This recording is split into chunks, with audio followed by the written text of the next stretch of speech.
Hey now, we are getting over, and I am the Silver King, Adam Silverstein, here to lead you through these hard times. With episode 855 of your favorite professional wrestling podcast. That's right, Getting Over is back once again, and it is Thursday, so you know exactly what that means. We are here to break down everything that happened over the last week across NXT and AEW, but not only that, we're going to give you some notes from the last episode of TNA Wrestling as well. Always, on every edition of the Getting Over Wrestling podcast, there are timestamps in the episode description, so you can skip from one brand to the other if you so choose. As always, though, I hope you listen to the entire program. As we get into this episode, allow the Silver King to remind you that the Getting Over Wrestling podcast is all about Defy. So head over to Apple Podcasts and Spotify, leave a 5-star rating on Apple, take a little extra time, leave a 5-star written review. If you do, we will read it live right here on the show. Also, do not forget to follow us on social media at Getting Overcast on Twitter and Blue Sky. You get episode drops, news, analysis, highlights. You can send in questions and comments for the show. On YouTube, when you subscribe there, you can listen to the program and you can watch full-length video interviews as well. Across the board, wherever you want to find us, you can do it at Getting Overcast. There's a lot to talk about this week, both when it comes to NXT and AEW, which had its Grand Slam Australia show. We forgot to preview it last week on this program. That's my fault. The long and short of what I decided to do is after I published the show and I realized that, I said, you know what? Let me go ahead and give a preview to Grand Slam for free to everyone through the buymeacoffee.com/gettingover service that we have. I really need to figure out a better way to describe that, by the way, but that's another topic for another day. So I missed it. That's my bad. I should have done a preview on the program, but I still picked every single match for all of you. And hopefully you found it from our social media accounts. We put it out there. Like I said, it was free.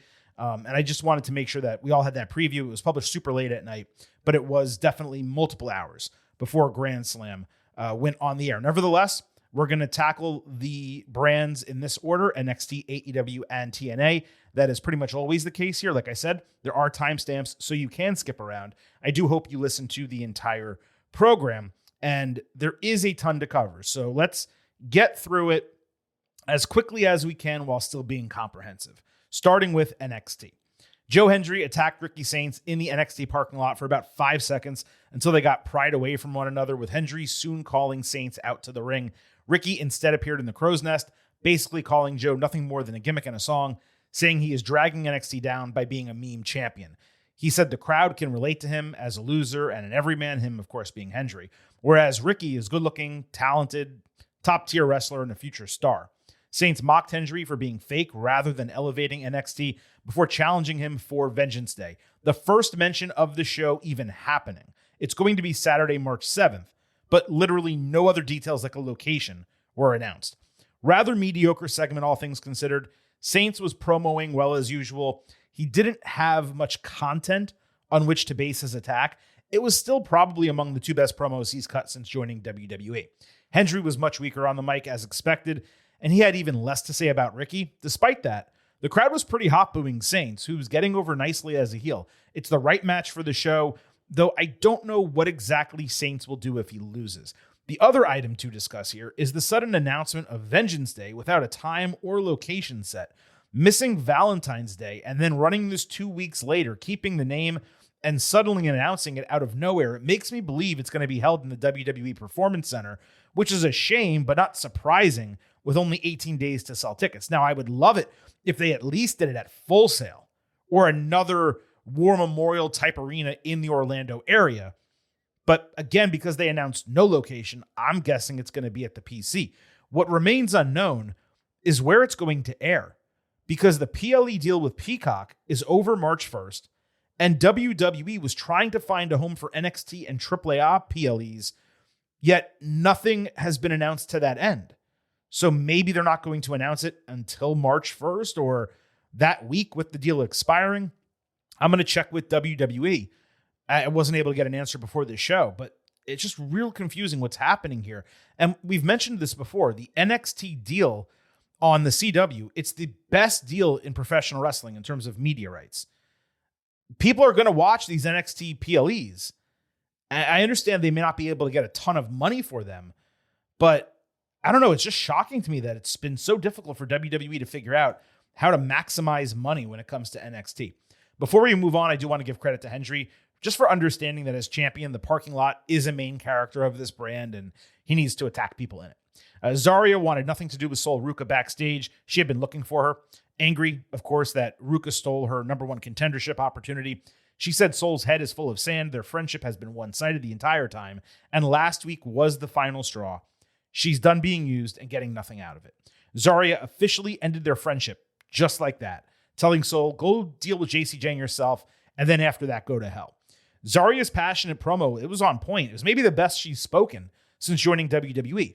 But on the surface, this was a huge womp-womp segment, considering their split had been teased for the better part of 6 months, only for it to seemingly, at this moment, happen backstage without some huge explosion. Considering it was NXT, I had little concern that this would be the end of it. But coming out of the segment, I was like, that's it? Really? So JC Jane next hit the ring with Fatal Influence, deciding for once she was going to be vulnerable. She again insisted that she welcomes Sol as a challenger, explaining that she's actually jealous of her because fans consider Sol to be a star, even while Ruca is regularly losing, and Jane has been a literal double champion on this brand for a part of last year and women's champion for even longer. Straight facts, no lies detected. JC was further bothered by Sol winning Women's Wrestler of the Year for NXT, getting a spot wrestling on the John Cena card, and supposedly outshining her at the Royal Rumble. Lainey Reed tried to speak. That did not go well. JC continued, saying Ruca sacrificed her best friend to get a title shot, and she'll walk out next week with neither the title nor a friend because Jane is the most underrated woman in WWE. So Sol interrupted, calling JC the most envious person in NXT, suggesting she stop comparing herself to others. Ruca insisted that she was still with Zarya because real friends fight and get over it. When Sol straight up said that she was better than JC, Influence attacked, Zarya joined, demanding they lift Ruca for her to attack. Instead, Zarya speared Fallon Henley, headbutted Reed, and threw Jane out of the ring into both of them. Fans loudly chanted for Zarya, who offered a hand up to Sol for a hug, and that ended the segment. JC remains extremely solid on the mic. This was Sol's first real opportunity at an extended promo, which is kind of wild considering how long she's been in NXT. We've discussed before how NXT should have been giving her these opportunities long ago because she badly needs to develop her promo game. It is nowhere near ready for the main roster, and I would give this one from her a C+ or a B-. Nothing wrong with it, but there just wasn't that much juice behind it. And she's not robotic, but you can still tell she's reciting lines, which is never ideal. JC kind of recites her stuff too, but the way she delivers it is so passionate and natural that it just works. I would give JC like an A-, let's say, for her promo. As for the Zarya about face, I found myself wishing there was another backstage segment with Ruca later. Well, guess what? That's exactly what we got. Ruca later thanked Zarya for changing her mind and having her back. Zarya explained that she got heated, they make a great team, and each has elevated the other. Zarya said in order for everything to go back to the way it was, Sol probably needs to win back a singles title. That bonus segment leads me to believe the potential booking I discussed last week may still be in play. Zarya helping Sol beat JC, only to turn on her immediately after the match and become her top challenger going into a potential main event match at Stand and Deliver. In other words, she didn't come to her senses, she formulated a plan. That's gotta be the move. This was definitely successful as a 3-segment block. The in-ring part was perhaps not as tight as I would have liked, just considering this is the top of the card right now. Don't get it twisted. This was Sol's best promo, and for JC, it was probably among her top 5. Both of them did well. I just thought it could have been tighter from start to finish. There was another interesting part of this that I did not mention, which was JC twice shading her partners, though she didn't do it in a particularly strong or evil way. I wonder if there's going to be a split. Either way, I'm just getting tired of begging for Fallon to get some respect, whether that's a main roster call-up, the main title in NXT. I mean, she's holding the Speed Championship. I'm like, what the hell even is that these days? Tony D'Angelo fought Cutler James. D'Angelo cut a street promo on Dark State, saying he respected James' amateur wrestling chops at Duke, but he'd take him down first before going through the rest of the faction, including Dion Lennox, who he called their leader. The heels commiserated afterward, but it was just general trash talk with no real character development. D'Angelo annihilated James in less than a minute with a German suplex, a perfect form tackle spear, and a spinebuster for the 1-2-3. The idea here was to establish that Tony D is not only powerful, but getting back to basics from a wrestling standpoint. He was also chiseled as hell, probably the best shape of his NXT career. Dude, I think cut like 10 pounds of fat, I would say. It was impressive. He attacked Lennox after the bell, similarly destroyed him, but Cutler saved Dion from getting his ankles squished between steel steps. As I said, this was a nice establishment segment for D'Angelo, but nothing more than that. James looked like an idiot wearing a Dark State-themed singlet, the type of gear that just does not work with an outlaw faction. Like, who allowed that on TV? Who saw that and said, yeah, that ring gear, that's approved. Let's do that. Come on, man. Shiloh Hill backstage put over Ethan Page as a legitimate champion while believing in himself due to film study. Then he talked about quantum entanglement as Hank and Tank tried to hype him up. Page was later giving advice to Vanity Project when Miles Bourne interrupted, with Ethan reminding that he will never give him a championship opportunity.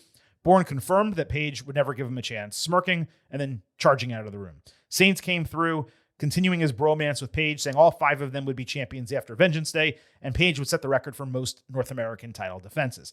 Hill and Bourne got heated later backstage over Miles wanting to fight Ethan and Shiloh insisting that he may well be the one walking out as champion. Even later, Bourne said he knew exactly what he had to do. Setting up a feud before a title match, it told the viewers there was even less chance than you thought of Hill pulling off the upset. There's something about Page and Saints together that's just working, even though it appears rather unnecessary. They're the 2 veteran heel presences on the brand. I don't know that they need to work together, but again, it's on screen pretty smooth. And Page with Vanity Project always works every single time. They're just the perfect foursome together.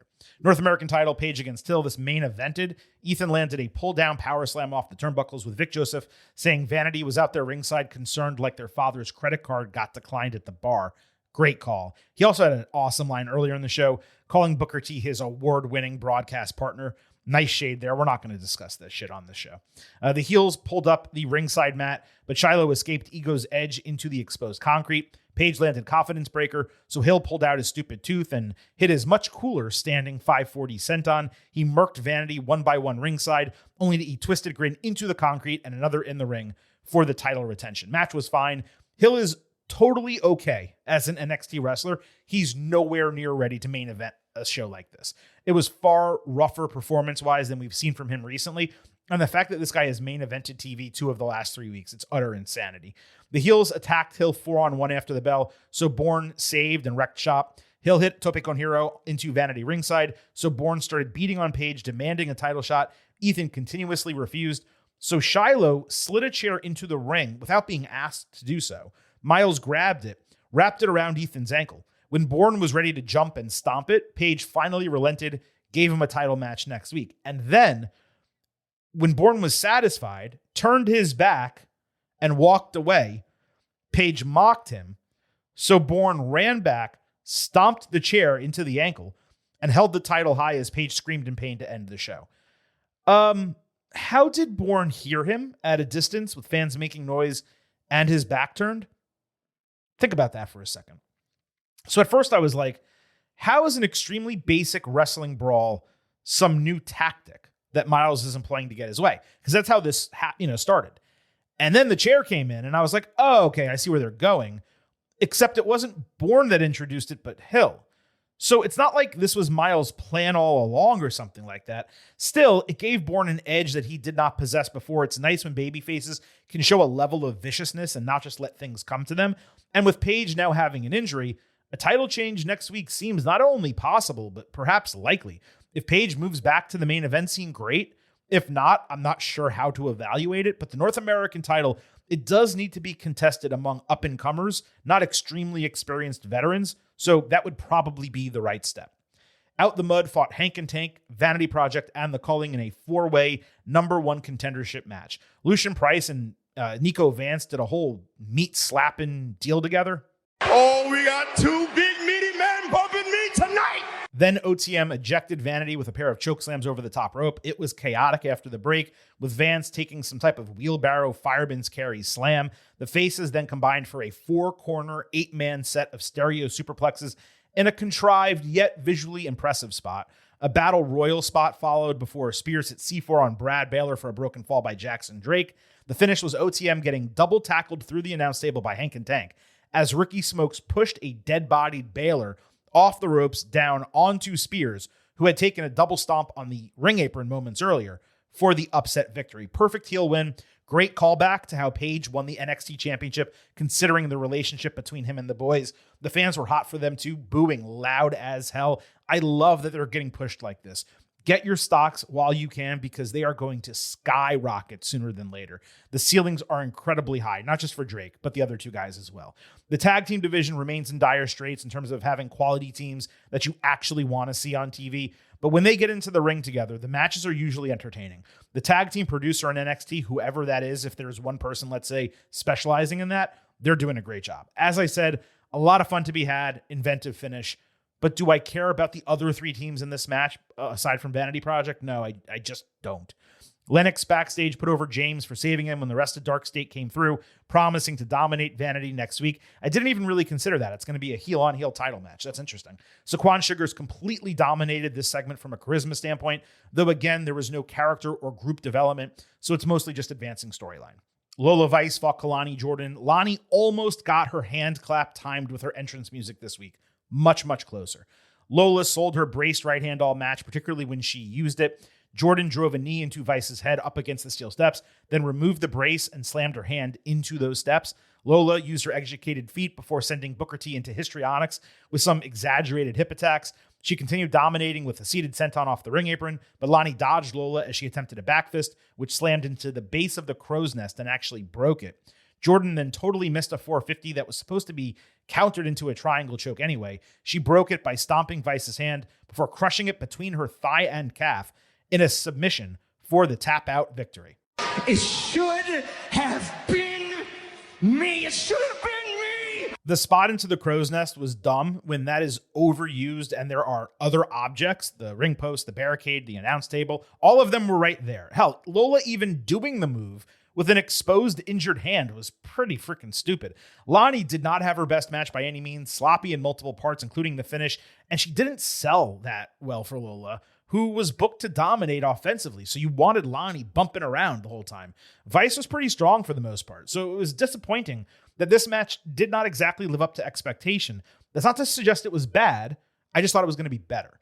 Izzy Dame was watching Tatum Paxley's video package in the Calling Hideout, tearing her down, saying there's no version of her that's going to lose the title to Paxley. Spears and Vance then focused on matching Izzy by winning the tag team titles, which of course we know they didn't even become number one contenders. This might have been the worst of these Calling segments. It was just extremely short and basic. At least Izzy didn't talk for 20 minutes though.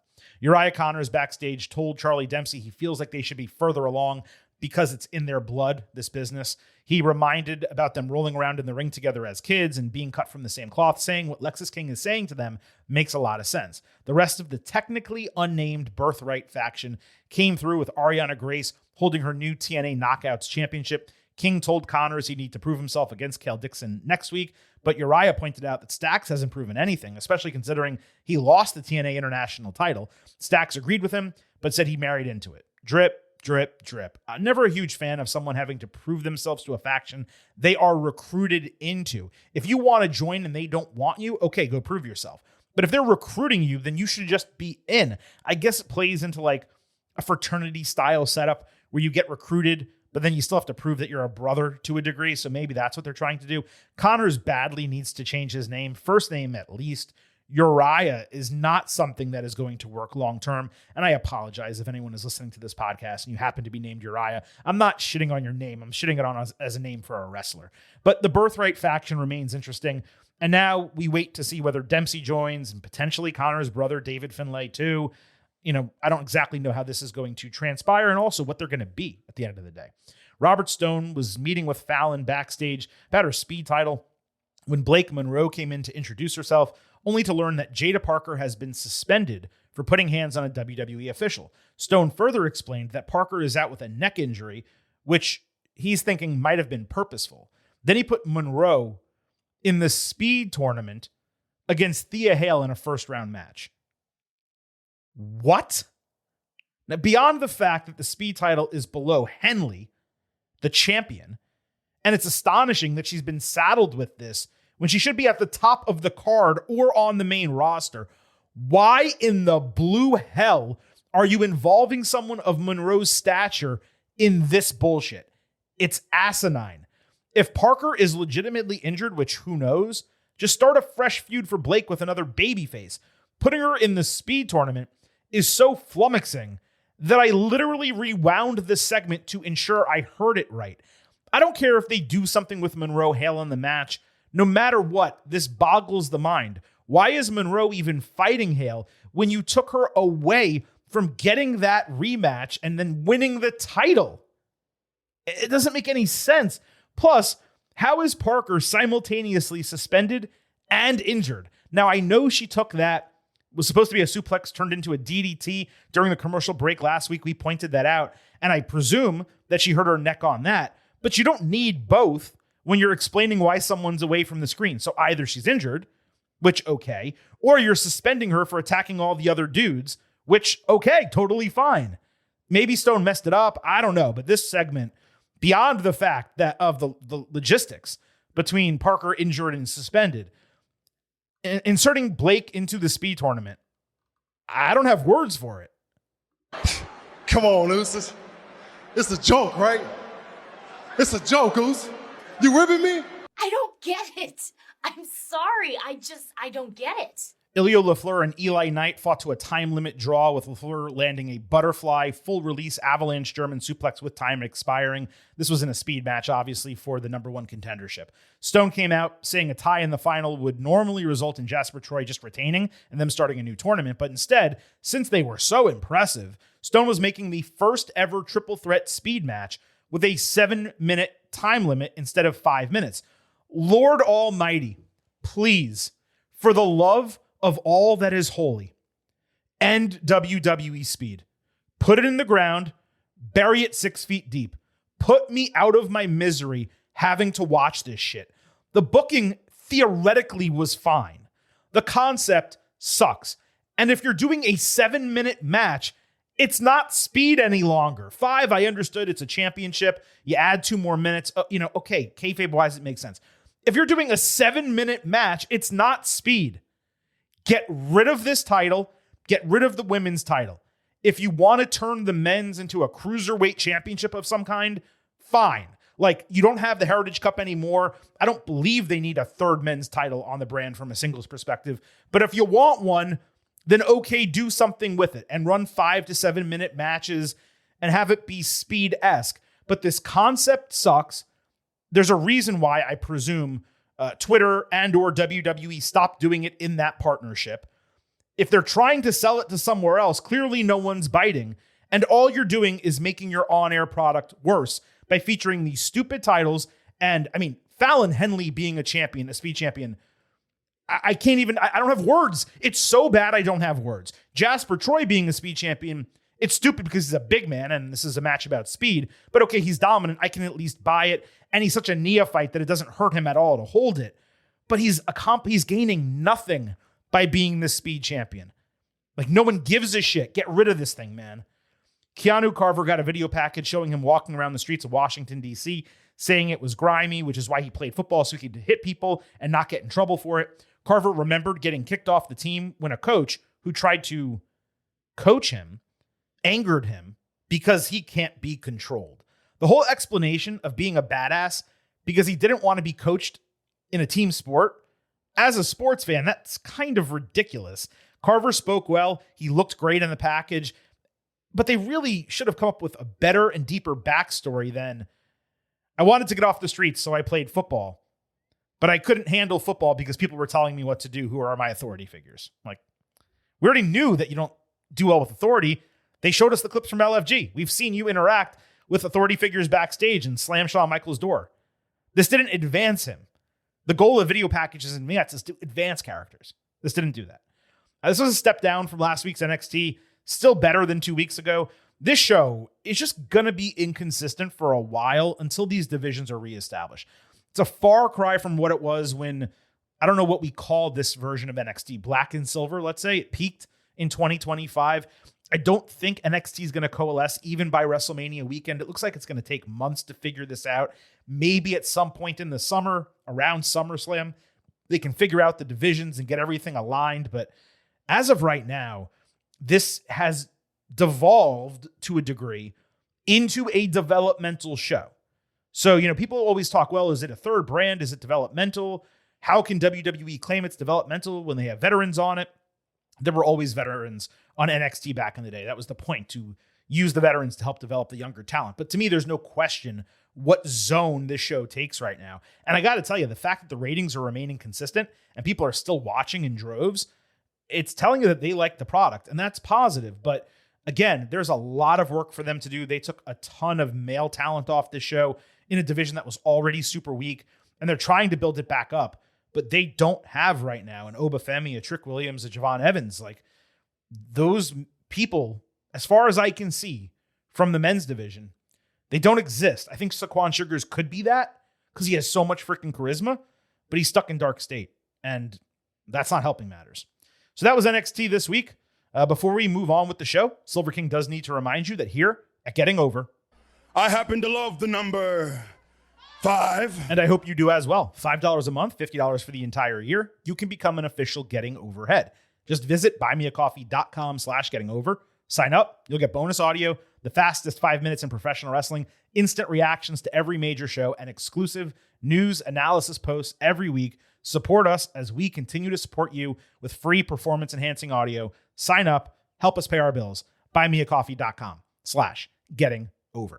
Moving over to AEW, one mea culpa from last week. I completely missed that Thekla spit in Chris Statlander's face during their title match. I normally point stuff like that out because it's so ridiculous, particularly when it's done a dozen times, and it happened multiple times on TV last week, and it's happened like 3 or 4 different times in their feud. So I just wanted to clarify that.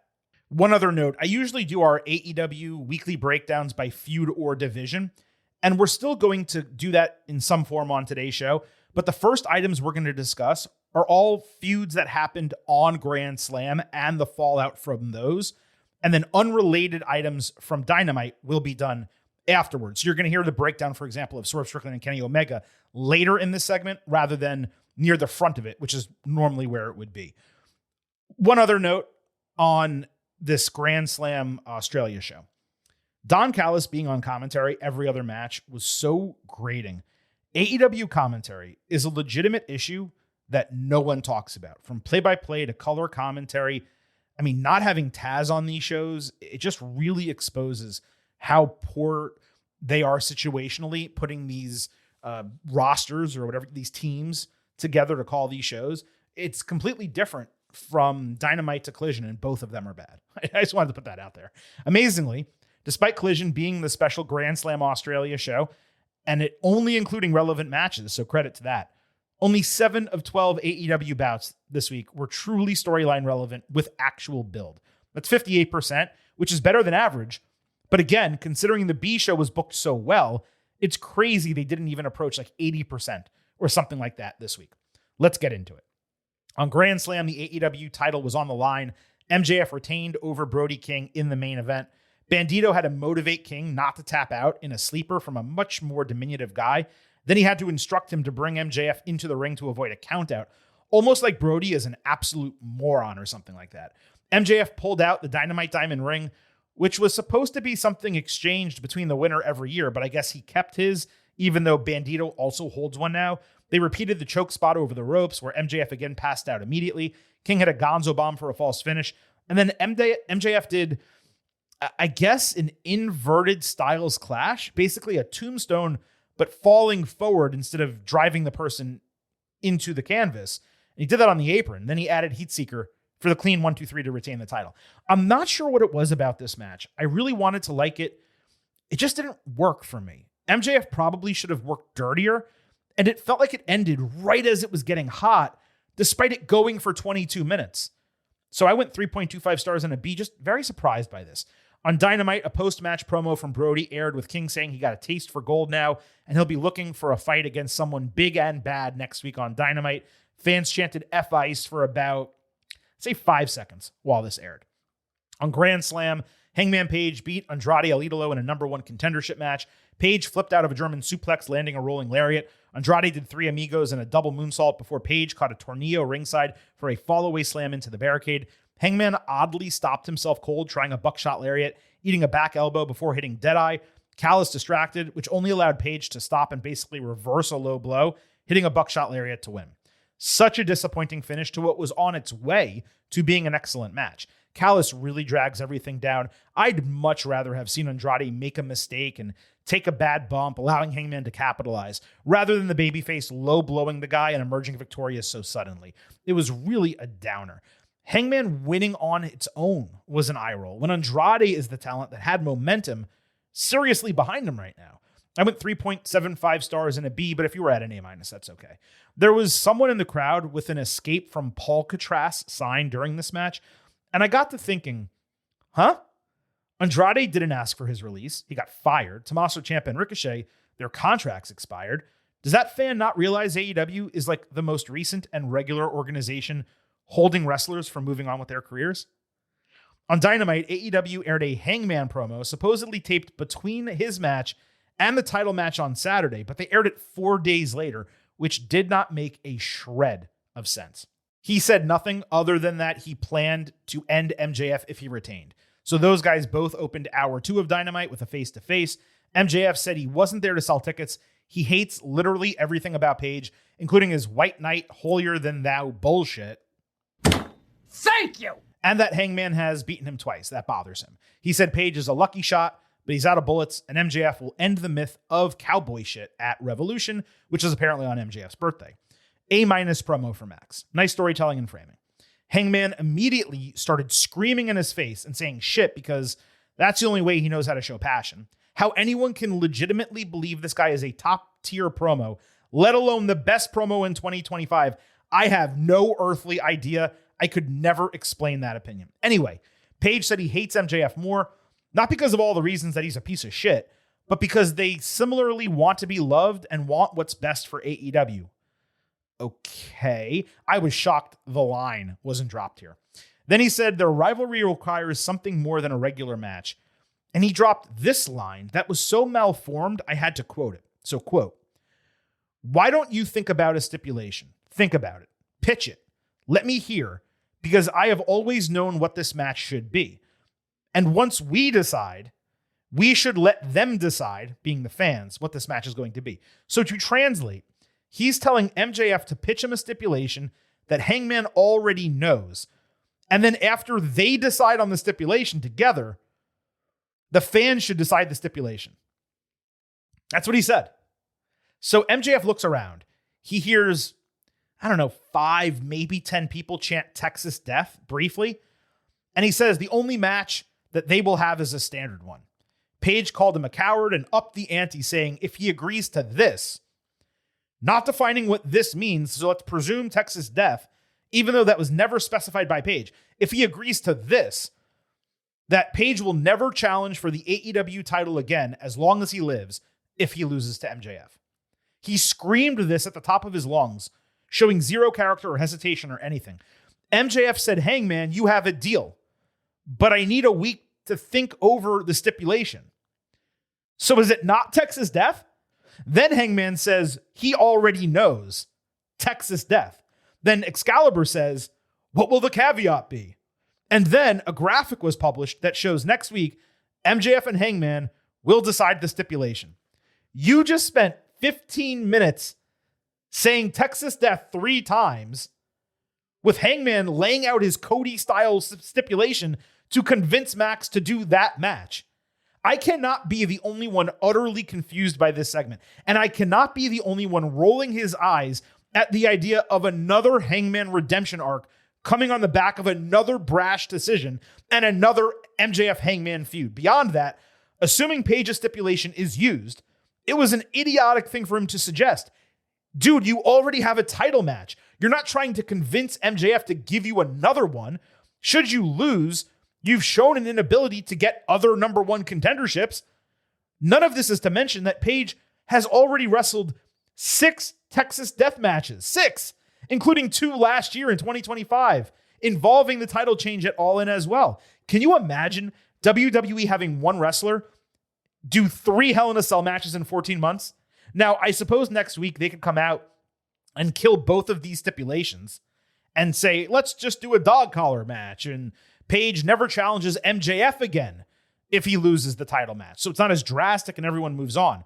But then why do this segment at all on Wednesday? Why specify Texas Death and Hangman never challenging for the AEW title again if he loses, and discuss them for so long, only to not deliver them and make us tune in next week to see whether they're going to go with those or go with something else?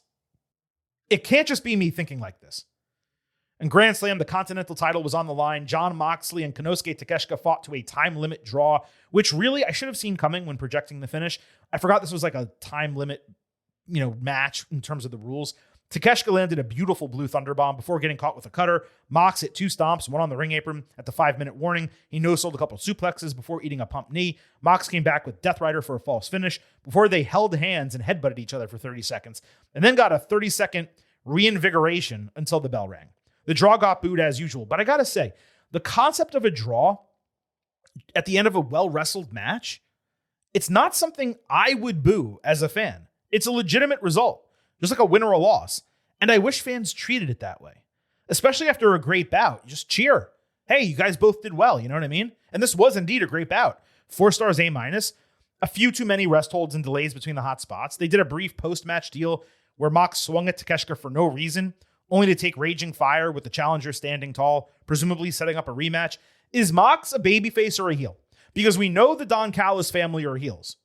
On Dynamite, Mox beat Mark Davis in an eliminator match booked for no reason whatsoever because Davis was 1-4 as a singles competitor in AEW. Mox won with a bulldog choke. The match was carried by some strong style work, and Mox sold pretty well after the bell. Death Riders later challenged the Callis family to pick random people to fight them on Collision. It's the same thing over and over. I'm not going to play the drop. Mox ended the promo segment by saying he wanted to fight Takeshita at Revolution with no time limit. It's almost like these matches having a time limit ingrained into them is stupid in the first place. If that's one of the few items that sets apart the Continental title, why just throw the time limit in the trash because one match went to a draw? Josh Alexander did another one of those screaming promos while family members were beating up absolute nobodies backstage. Callis accepted Mox's challenge for Takeshita, and then Kazuchika Okada came in, saying Andrade is the uncrowned champion. Andrade then came in and repeated that. And then Callis said he wanted the CMLL title from Claudio Castagnoli, though he did not name an individual who would challenge for it. Then they all celebrated like they were told to smile at a company work photo or something like that. I hate this. I hate this crap. Stop. Stop with the crap. Andrade does not need to be with this family. You want him to have a manager, someone who can speak for him? Great, do it. Not Don Callis. Not these jabronis. Like, what are we doing here? On Grand Slam, TNT title was on the line. Kyle Fletcher retained over Mark Briscoe in a ladder match. Briscoe got lawn darted into a hanging ladder in a nasty spot, leading to a blade job, an appropriate one at least, given the visual. Fletcher then bladed for no reason, I believe during a commercial break too, before eating Froggy Bow while laying on a ladder propped on the ring apron outside. Briscoe got powerbombed into a leaning ladder. He bit Fletcher's open wound because it's AEW, then delivered Jay Driller on a propped ladder. Fletcher answered with a tremendous brainbuster from off the ladder, executed extremely well. But then the finish was a simple ladder pushover when really it should have been the brainbuster spot. And as I said before, this was a title retention when it really should have been a title win. These guys busted their asses to put on a real strong match. It was definitely the best on the show. 4 stars A-, maybe 4.25 stars A. I liked the spots more than the totality of the match, if that makes sense. It would have been better without a break. Fletcher obviously needed to retain. He just won it back a week ago. On Grand Slam, Orange Cassidy and Tony Storm beat Death Riders in a tornado mixed tag team match, resulting in Wheeler Yuta getting his head shaved as expected. There was apparently no countout in this match, when I'll remind you, tornado does not mean no rules. Yuta pile drove Storm on a road case in the crowd, so she got carried off by Luther, only to return 3 minutes later with a low blow to Yuta. The faces danced in the ring again. Shafir ate beach break. Cassidy then hesitated to punch her, despite already hitting her with a move seconds earlier. Storm put Yuta in a chicken wing. Shafir needed to tell him not to tap, despite Tony having zero leverage or comparable strength to a man in that moment. Shafir yelled that she needed Storm to do better. Huh? And then Tony ate a Bazaiku knee from Wheeler, and Marina inadvertently took the same move. Storm then beat Yuta with Storm Zero. Remember, graves need to be at least 6 feet deep. Wheeler is booked like such a goober, such an immense loser, to the point that he tried to renege on the stipulation, requiring Mox to come out and force him back into the ring to get his head shaved. And Shafir had to literally hold his hand like he was a child getting a vaccine for the first time. After some jagged cuts, Cassidy finally gets the razor and literally goes, "Sorry, buddy," and shaves his head. Remember, dude, you hate this guy. I was flummoxed by this, man. I could not wait for it to be over just so I could get on with my life. On Grand Slam, a women's tag team title match, Babes of Wrath retained over Mega Bad in a straight up, Mega Bad match. C- level. Willow Nightingale was the only one who flashed even a little bit. The best move was a backpack senton, which did look cool. Megan Bayne had so much going for her when she debuted. The usage of her is hella confusing. She did impress, eating an Australian, destroyer from Harley Cameron. And I know what she's going for with that headdress, but holy shit, does it look stupid and does it reduce her presence? Harley won with a backslide. Then Lena Cross randomly showed up and went face-to-face with the heels, only to join them, all three of them holding titles. AEW loves signing talent and then just shoving it into existing teams or groups when not knowing what else to do with them. This is just the latest example. And by the way, AEW signed the Inspiration, the former Iconics, away from TNA Wrestling. Number one, I don't know why. I can't tell you why. But they signed them, right? They didn't show up at Grand Slam. They didn't show up at Dynamite.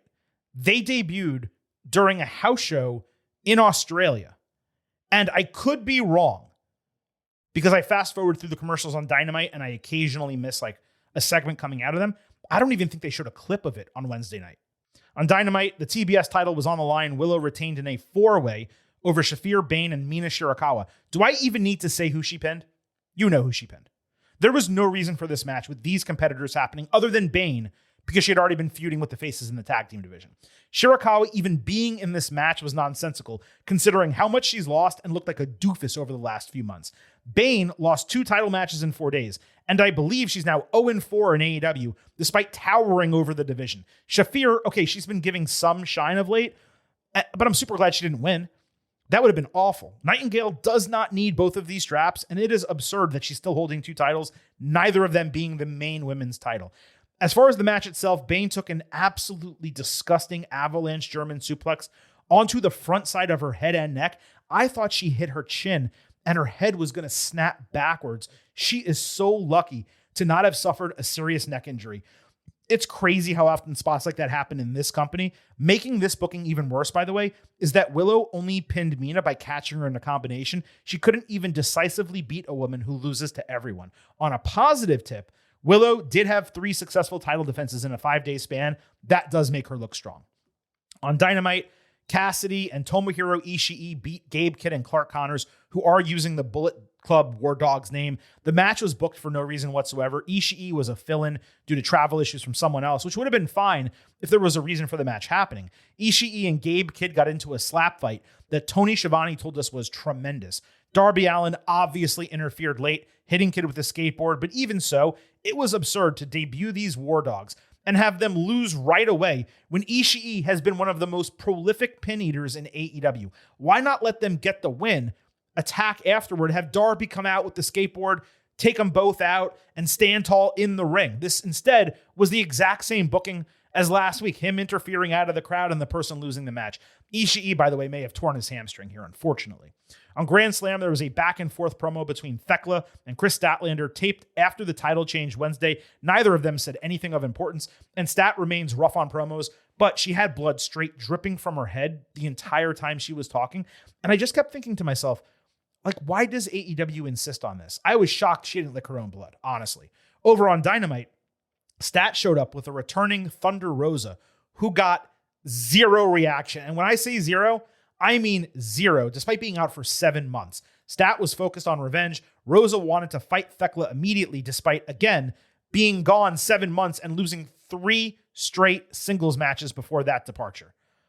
Woof. Also, maybe it was a travel issue or she went back to Japan to visit since they were in Australia. And if so, that's okay. But not having Thekla, who just won the title last week on either of these shows, mind-boggling. Mind-boggling. She's your new women's champion. On Dynamite, Swerve Strickland fought Kenny Omega in a 20-minute main event. This was a first-time meeting. Omega did a moonsault off the barricade into the crowd, leading to a fan literally putting his arm around Kenny before security moved it. Stop being creepy with wrestlers, please. Omega stitched together some signatures before Swerve nicely countered a V-trigger, catching and converting it into a backbreaker. Omega nevertheless hit a Snapdragon suplex on the apron, though Swerve avoided further damage ringside and hit a 450 back inside. Swerve looked to have flipped out of an Avalanche Dragon suplex, but he actually took it for a false finish. Selling a shoulder, he pulled the referee between himself and Omega. She got absolutely murked with a V-trigger, and Swerve hit house call without anyone to count. He followed with Swerve stomp on the apron, a seesaw into the extended part of the bottom turnbuckle, and a second Swerve stomp inside for a false finish. Great kick out. Bit ridiculous for a non-title TV match. Omega sold an injured jaw, ducked house call, and hit a poison rana, only to take house call while running the ropes. Swerve added the JML driver for the win. Excellent match. Easily the best bout of the week. 4.5 stars and an A. And when I say best bout, I mean any company, not just AEW. Swerve looked like an absolute killer here.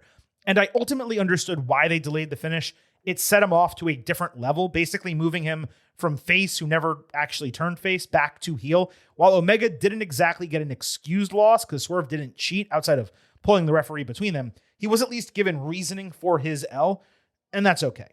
As far as the post-match, Swerve attacked Omega for really no reason. Commentary said it was disrespect. Then he wrapped a chain around his neck and hung him over the top rope. Syringes, plastic bags, forks, scissors, pizza cutters, and hangings. This is where the best wrestle. That wasn't all, though. Swerve set up stairs next to the announce table so he could hit a vertebreaker on an oft-injured guy, yelling, "I needed this," as the show went off the air. I'm not going to judge this part until I see where they're going with it. It seemed unnecessary on the surface, unless the title is flipping to Hangman, and then Swerve is going to challenge for it and kind of repeat that feud. It's kind of hysterical that Omega is being written off again so soon after returning, but I do love seeing that viciousness from Swerve because his character is so much better when he's not playing to the fans and he's just being a true piece of shit. His promos are better. His work is better. That's the role he needs to be in. Anyway, this is probably the best TV match of the year through a month and 3/4, unless I'm forgetting something. This was awesome. On Dynamite, FTR hit the ring doing their normal spiel about the Young Bucks being great, but not the best. Stokely said he hates AEW wrestling their coworkers, the Bucks, and their family. So the Bucks ran in from behind in their stupid gear, super kicking FTR. And I presume double super kicking Stoke. My recording cut off for like 15 seconds. I just missed it, and then Stoke was on his back. The Bucks then challenged for Revolution. Dreadful segment and a forthcoming match that could not be any less interesting. The idea is to buy time until Adam Copeland and Christian Cage return to win the titles at All In. At least I assume that's the plan. Where the hell have they been over the last 5 months, by the way? Anyway, FTR literally cuts the same promo every single time they're in the ring. The Bucks are total non-starters for me. AEW, they could have used this as an opportunity to freshen up the division. Instead, they're running this match back for like the 17th time. On Dynamite, Hook cut one of the least convincing promos I've ever seen, reminding that Samoa Joe is injured and he put him in charge of the ops. He said they needed to grow their ranks, so Katsuyori Shibata will do that internationally in Japan. He'll do it domestically. And he knows recruiting because he was once recruited by every college team, and he's always been great. In fact, he's the greatest second-generation wrestler ever. 0.0. 0.0, Mr. Blutarski. On Dynamite, Kevin Knight beat the Beast Mortos in another match that happened for no reason. A pre-match promo from the champions said LFI could get a trios title match if Mortos won. LFI is still a thing? Who knew? On Dynamite, the Brawling Birds beat two jobbers in 4 minutes. The finisher was a heart attack. Insane to have a woman of Jamie Hayter's talent and book her so poorly for so long. And that was AEW this week. Dynamite, I'm trying to compare it to last week. I thought I enjoyed the show last week. I did. I said it was an upgrade. I'd say this week's Dynamite was a downgrade from last week, with the exception of the main event, Swerve and Omega. I mean, that was a reason to go to the show. It was certainly a reason to watch on TV. And if you didn't, or you don't really watch AEW and you listen to the Silver King for your recaps, you should definitely seek out Swerve and Omega. No question about that. Now, in terms of TNA, don't forget this is 7 days old. Just a couple real quick notes here. Mike Santana and Moose decided to team up with the Hardys to take down the system. The heels won clean. There was a real strange bit on the show involving Daria Ray, Sonya Deville, who is calling herself The Suit, which is just really odd on its own, trying to assert her authority simply by saying a match people wanted would happen in the main event. The writing and execution was like high school level poor, and her character just feels completely unnecessary, especially for the level she is playing heel. It's not even evil. It's just always the antithesis of whatever is happening. This person wants Coke. You cannot have Coke. I didn't say you could have Coke. You have to have Sprite. Like, that's her character. It's really, really odd. Nick Nemeth and Rich Swann had a damn good match. Swann has been on a roll lately over there, and it always seems strange that WWE released Jakara Jackson. I'm not saying she's incredible or anything to write home about. Like, WWE is going to be fine without her, but Mara Shade, she has personality plus, and dare I say, she's more interesting than Lash Legend. Lash Legend is a better wrestler. She's a more dominant personality. When you see her, you say, oh my God. You don't say that with the former Jakara Jackson. But I'm telling you, man, Sade came out for a match on this show. And I was like, I think she's got some star, potential here. Like, WWE may have made a mistake. And I maintain they should have called them up as a tag team on SmackDown. Nia Jax could have stayed single. And by the way, if Nia stayed single, and if they did call up Lash and Jakara, they wouldn't have been in as bad of a logjam for the singles division on the SmackDown side. Just saying. Anyway, that wraps up this week's NXT, AEW, and occasionally TNA edition of the Getting Over Wrestling podcast. We will be back on Tuesday talking all things WWE. And then, of course, next Thursday, same bat time, same bat channel. We're talking NXT, AEW, and again, maybe TNA. I have yet to decide whether I'm going to try to group them together in a block or whether I am simply going to go show by show every single week. I will point out TNA had a Genesis special. That is how Ariana Grace won that Knockouts championship. I didn't watch that yet. So maybe next week I'll talk about Genesis. I'm not going to go deep on it, I promise. And maybe I'll cover the TV show that'll reset us. And then we'll just wait to talk TNA until Hard to Kill happens, which I think is their next pay-per-view. Anyway, like I said, that wraps up this week's edition of the Getting Over Wrestling podcast. On the way out, allow me to remind you that this show It's all about Defy. So head over to Apple Podcasts and Spotify. Leave a 5-star rating on Apple. Take a little extra time. Leave a 5-star written review. If you do, we will read it live right here on the show. Remember where you can find us on Twitter and Blue Sky, YouTube as well, at Getting Overcast on the first two. You can get episode drops, news, analysis, highlights. You can send in questions and comments for the show on the YouTube when you subscribe over there. The YouTube. I'm talking like I'm 55 years old. On YouTube. When you subscribe over there, you can listen to the show and you can watch full-length video interviews. And also, please remember, I happen to love the number 5. Hope you do as well. $5 a month, $50 for the entire year. You can become an official Getting Overhead. Just visit buymeacoffee.com/gettingover. Sign up. You'll get bonus audio, the fastest 5 minutes in professional wrestling, instant reactions from every major show, and exclusive news analysis posts every week. Please support us financially as we continue supporting you with free performance-enhancing audio. Thank you all so much for listening to this episode. This is the Silver King signing off and leaving you with just 3 final words. Bye for now.